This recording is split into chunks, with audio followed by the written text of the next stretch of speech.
नमस्कार दोस्तों, आज हम जानेंगे रासायनिक उर्वरकों के इस्तेमाल से भूमि में वर्तमान समस्याएं क्या आ गई हैं। हमारा जो रूट जोन है वो 6 इंच का होता है। 6 इंच का रूट जोन को हम बोलते हैं एक्टिव रूट जोन। अब ये एक्टिव रूट जोन के अंदर व्हाइट रूट्स का डेवलपमेंट होता है। इसके नीचे भी जाते हैं पर व्हाइट रूट्स का मैक्सिमम डेवलपमेंट 6 इंच के अंदर होता है। हम अपने जमीन में क्या क्या रासायनिक खादें यूज करते हैं, जैसे कि यूरिया, डीएपी और सुपर फॉस्फेट। ये हमने 1968 के बाद जब हमारी रासायनिक खेती शुरू हुई तो हमने डालना शुरू किया अपने खेतों के अंदर। अब अपने खेतों में अपन जब यूरिया डालते हैं तो हमको ये समझना जरूरी है कि यूरिया में क्या है। अब यूरिया के बोरे पे अगर आप देखेंगे तो उस पर लिखा है नाइट्रोजन 46%, पर नाइट्रोजन तो 46% है, बाकी बचा हुआ क्या है? बचा हुआ 54% जो है वो सॉल्ट और कचरा है।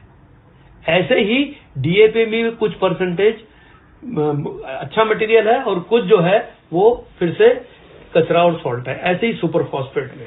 अब ये सारी चीजें हम जब जमीन में डालते हैं तो जमीन में क्या हुआ है? जमीन में ये चीजें डालने से, कचरा डालने से जमीन हार्ड हो गई है। आज आपकी जमीन 4.5 इंच जो है वो हार्ड है, तो अपनी एक्चुअल जो खेती हो रही है वो 1.5 इंच के अंदर हो रही है। अब 1.5 इंच की खेती मतलब कितनी कम हो गई है।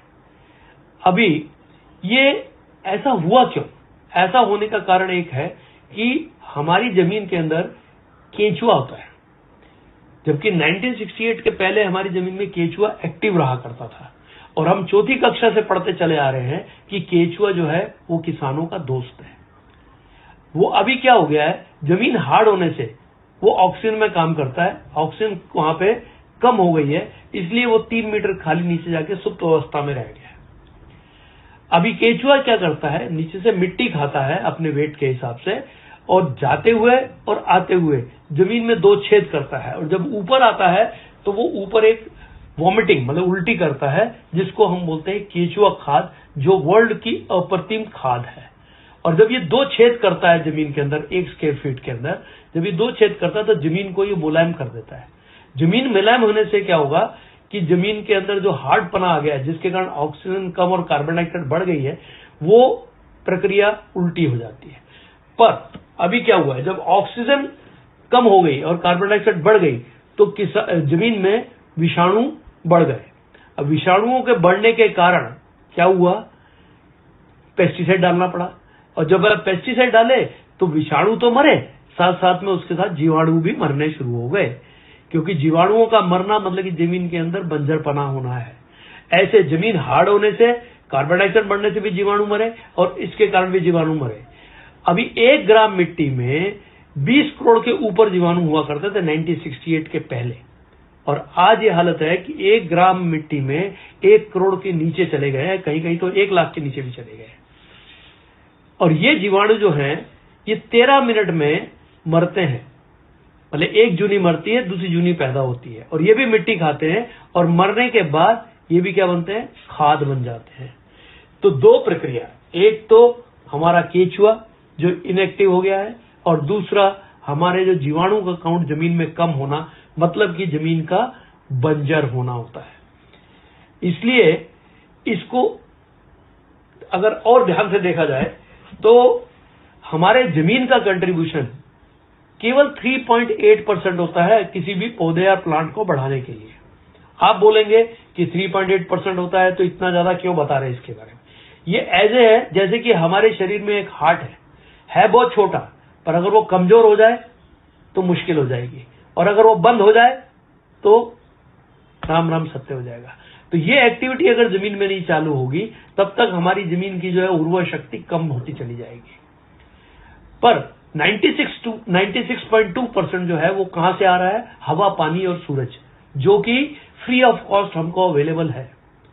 और आपको ये जान के हैरानी होगी कि एटमॉस्फेयर में नाइट्रोजन जो है वो 78% है, 78%। अब 78% नाइट्रोजन जो हवा में अवेलेबल है, उसकी खींचने की ताकत ना होने के कारण प्लांट में, उसके कारण ये सब प्रॉब्लम खड़ी हो गई है। तो हमको ये 3.8% अगर दुरुस्त कर देते हैं तो क्या होगा कि हमारे ऑक्सीजन कंटेंट बढ़ेगा, जीवाणु का काउंट बढ़ेगा। तो जीवाणु का काउंट बढ़ने से क्या होगा, पौधों को खाद ज्यादा मिलेगी।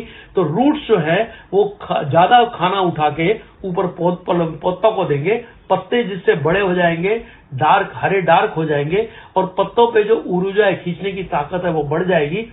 ताकत बढ़ने से क्या होगा, जब पत्तों की ताकत बढ़ जाएगी, खींचेगी, उसके खाना ज्यादा बनेगा, तो फूल ज्यादा आएंगे, तो फूल जाएंगे तो फल ज्यादा आएंगे। अभी हमारा दुर्दैव क्या है? दुर्दैव हमारा यह है कि 78% नाइट्रोजन जो फ्री ऑफ कॉस्ट हमको एटमॉस्फेयर में अवेलेबल पड़ी है, केवल हमको अपने पौधों के पत्तों का साइज बढ़ाना है, पौधे की ऊंचाई बढ़ानी है और हरा डार्क करना है, जिसके कारण वो खींचने की ताकत उनकी बढ़े। हम यूरिया बाजार से खरीद के उसमें जिसमें 46% नाइट्रोजन है, और उसके साथ कचरा हम खरीद के अपनी जमीन में डाल रहे हैं।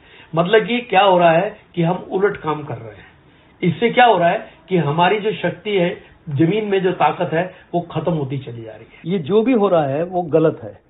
इसलिए अगर हमारे जमीन अंदर व्हाइट रूट्स ज्यादा होंगे और हमारे यहाँ जीवाणु का काउंट ज्यादा होगा, तो खाद बनने की प्रक्रिया भी ज्यादा होगी, और उससे क्या होगा कि वो खाद जो है वहां से जो ट्रांसपोर्ट होगी प्लांट के ऊपर, तो पत्तों का साइज भी बड़ा हो जाएगा, पत्ते डार्क ग्रीन हो जाएंगे, पेड़ की ऊंचाई बढ़ जाएगी।